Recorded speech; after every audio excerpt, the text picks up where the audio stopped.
नमस्कार दोस्तों, आज के इस वीडियो के अंदर हम RS नामकरण सीखने वाले हैं और बहुत ही आसान ट्रिक के द्वारा इसको सीखेंगे। देखिए पहले इसको समझ लेते हैं। जो R है उसका मतलब होता है रेक्टस और इसका मतलब राइट, और जो S होता है उसका मतलब होता है सिनिस्टर यानी लेफ्ट।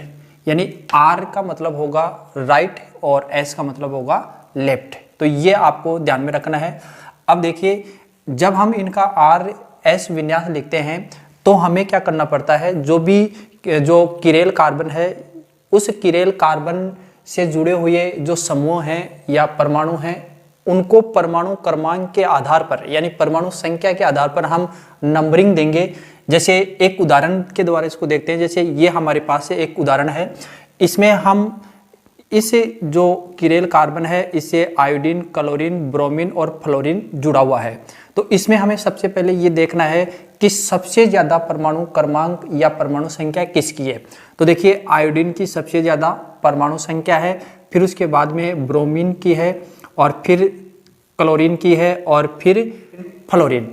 तो इस प्रकार इसको हम नंबर दिया है, सबसे ज़्यादा है तो 1 नंबर इसको, फिर 2 नंबर पर ये और फिर 3 नंबर पर क्लोरीन और 4 नंबर पर फ्लोरीन। तो हम इसको देखो इस प्रकार इसको इधर यानी कि 1 नंबर से 2 नंबर पर आ रहे हैं, 2 से 3 नंबर पर आ रहे हैं। तो इस प्रकार हमें आना है, यानी पहले 1 नंबर से और 1 नंबर से आने के बाद में दूसरा जो नंबर पर जाएंगे तो किस दिशा से जा रहे हैं। तो देखिए इधर से हम इधर जा रहे हैं, मतलब राइट दिशा में जा रहे हैं। तो राइट दिशा में जाएंगे तो इसका जो नाम होगा R होगा। अब इसको देखो हमने यहाँ पर उल्टा कर दिया है, यानी कि जो आयोडीन है उसको इधर कर दिया है और जो क्लोरीन है उसको इधर, मतलब इनको चेंज कर दिया है। अब इसका 1 नंबर पर ये है और 2 नंबर पर ये है और 3 नंबर पर ये। तो 1 नंबर से 2 नंबर पर जाने के लिए हमें इस प्रकार आना पड़ेगा, यानी कि इधर आना पड़ रहा है, यानी कि लेफ्ट साइड में आ रहा है। तो इसको S रूप कहते हैं या S रूप लिखेंगे इसको। अब जैसे ये गिल्स-रेल का एक सूत्र लिखा है मैंने। अब इसमें देखो क्या होता है कि जैसे ये कार्बन है और इस किरेल कार्बन से ये समूह जुड़े हुए हैं, तो हमें सबसे पहले 1 नंबर देना होगा। देखो इस कार्बन से एक कार्बन ये जुड़ा हुआ है जिसका परमाणु क्रमांक 6 है, और इस पर देखो कार्बन जुड़ा हुआ है परमाणु क्रमांक 6, ये हाइड्रोजन है, ये तो 1 है। और जो इससे जुड़ा हुआ है ऑक्सीजन जो कि 8 नंबर पर आता है। तो सबसे ज़्यादा जो परमाणु क्रमांक है या परमाणु संख्या ऑक्सीजन की है, तो 1 नंबर हमने इसको दिया। फिर यहाँ पर देखो ये जो कार्बन और ये कार्बन, दोनों कार्बन जुड़ा हुआ है। अगर 2 कार्बन जुड़े हुए हैं यानी जो परमाणु जुड़ा हुआ है उनके परमाणु संख्या अगर समान है तो हम उसके अगले वाले जो परमाणु है उसको देखते हैं। तो देखो इस कार्बन से हाइड्रोजन जुड़ा हुआ है और इस कार्बन से भी हाइड्रोजन जुड़ा हुआ है, मतलब दोनों से हाइड्रोजन जुड़ा हुआ है। तो कार्बन और हाइड्रोजन से हम पता नहीं लगा सकते।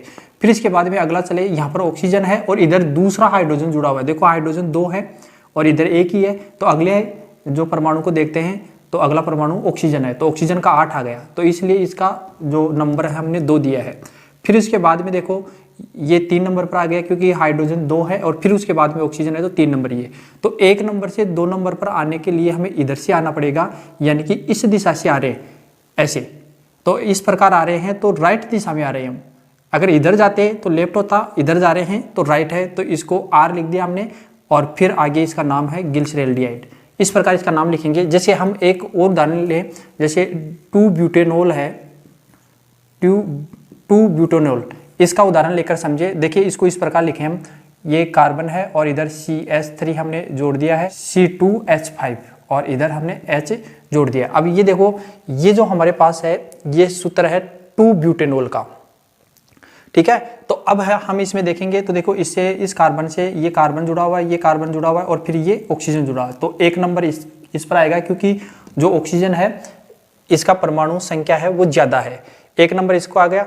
अब फिर 2 नंबर देंगे तो देखिए इधर कार्बन जुड़ा हुआ है और इधर भी कार्बन है। तो यहाँ पर देखो 2 कार्बन जुड़े हुए हैं, इस कार्बन से दूसरा कार्बन जुड़ा हुआ है तो इसकी परमाणु संख्या ज्यादा हो गई, तो 2 नंबर इसको देंगे और फिर 3 नंबर इसको और 4 नंबर इसको हाइड्रोजन को तो आप 2 या 2 3 से हमें पता लग जाता है।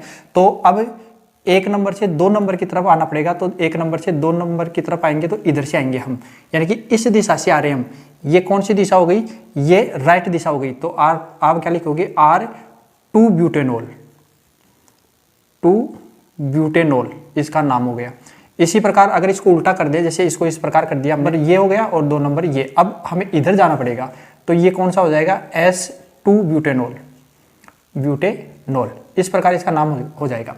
अब एक और उदाहरण ले, जैसे लैक्टिक अम्ल है, लैक्टिक अम्ल, अगर इसका उदाहरण ले हम लैक्टिक अम्ल का, तो लैक्टिक अम्ल का जो सूत्र लिखेंगे हम, देखिए जैसे एक तो इस प्रकार लिख दिया हमने, OH यहाँ लिख दिया और CH3 यहाँ लिख दिया और COOH हमने इधर लिख दिया, और जो हाइड्रोजन है वो इधर रख दो, कहीं पर भी रख दो हाइड्रोजन को। अब इसमें देखो ये ऑक्सीजन है, इसे इस कार्बन से ऑक्सीजन जुड़ा हुआ है, एक ये कार्बन एक ये कार्बन, तो 1 नंबर इसका आ गया, ठीक है। अब देखो ये 2 कार्बन है, तो अगला जो परमाणु देखेंगे, तो अगला परमाणु देखो इससे ऑक्सीजन है और इससे हाइड्रोजन है, तो ऑक्सीजन का परमाणु संख्या ज्यादा है, तो 2 नंबर इसको और 3 नंबर इसको।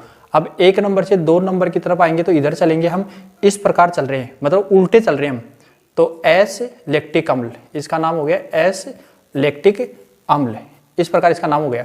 अब इसी उदाहरण को इस प्रकार लिख दें हम, जैसे ये OH और यहाँ पर ये कार्बन है और इधर हमने लिख दिया CH3 और इधर COOH और ये हाइड्रोजन है, वो हाइड्रोजन हमने यह लिख दिया, तो 1 नंबर ये, 2 नंबर ये और 3 नंबर ये। अब हमें इधर से आना पड़ रहा है, देखो इधर, तो ये कौन सा हो गया, R लैक्टिक अम्ल, R लैक्टिक अम्ल।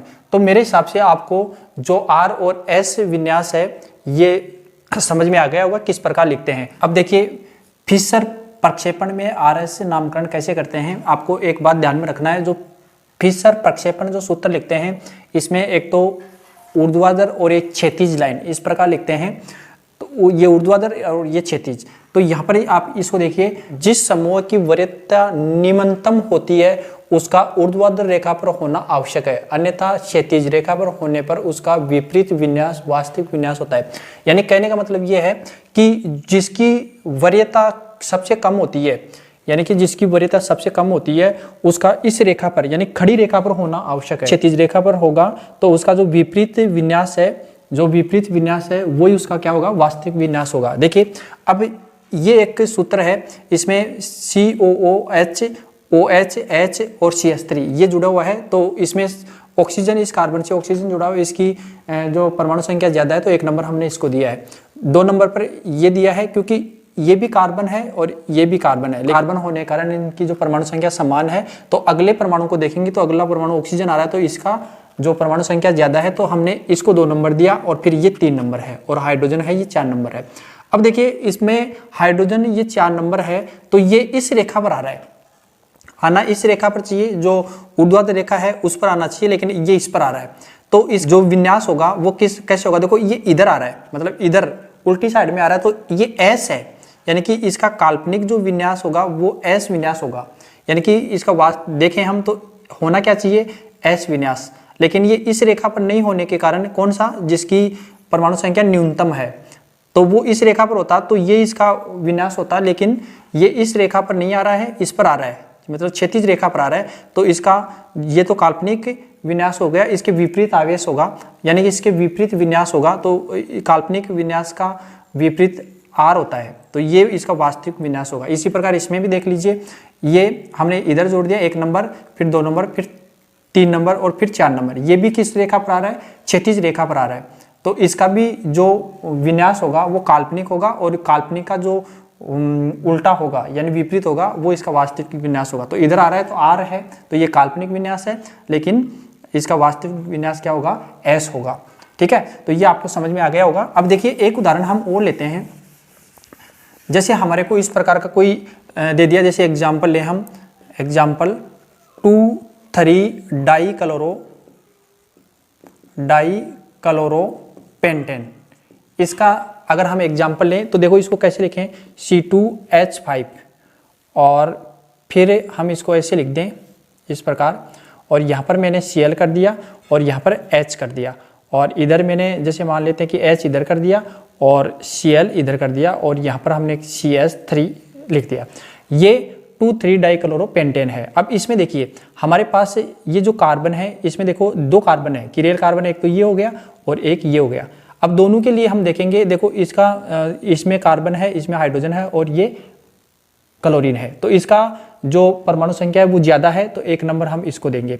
फिर 2 नंबर पर जो आएगा वो ये आएगा, ये यहाँ पर जो कार्बन जुड़ा हुआ है ये 2 नंबर पर आएगा, और फिर 3 नंबर पर ये आएगा, और 4 नंबर पर ये। तो इसमें भी देखो इस रेखा पर जो सबसे निम्नतम संख्या वाला है वो इस रेखा पर आ रहा है, क्षैतिज रेखा पर आ रहा है, ऊर्ध्वाधर रेखा पर नहीं आ रहा है। तो अब हम इसको किधर से चलेंगे, देखो इधर ऐसे ऐसे चलेंगे ऐसे, ठीक है। अब इसमें देखिए, इसमें 1 नंबर, फिर ये 2 नंबर, और फिर ये 3 नंबर, इसमें 1 से हम इधर 2 नंबर की तरफ चल रहे हैं, मतलब इधर चल रहे हैं। तो इसका जो काल्पनिक जो विन्यास होगा वो 2R और 3R, यानी कि 1 2 इधर से गिनेंगे ना, तो 1 2 3, 2 वाला और 3 वाला, तो 2R और 3R, ये तो काल्पनिक हो गया। और जो वास्तविक होगा वो क्या होगा, इसके विपरीत 2S और 3S, ये इसका वास्तविक होगा। अब इसको उल्टा कर दें हम, इसको इधर इधर, तो इसके विपरीत हो जाएगा, जैसे C2H5, तो इसका उल्टा हो जाएगा। ये तो क्या हो गया, काल्पनिक तो क्या हुआ 2S और 3S, और जो वास्तविक है वो 2R और 3R, इस प्रकार हो जाएगा। तो मैं उम्मीद करता हूँ आपको R और S जो नामकरण है वो समझ में आया होगा। और यदि फिर भी आपकी कोई समस्या है तो आप कमेंट्स कर सकते हैं, जिससे मैं आपकी जो समस्या है उनका समाधान कर सकूँ। जय हिंद, जय भारत।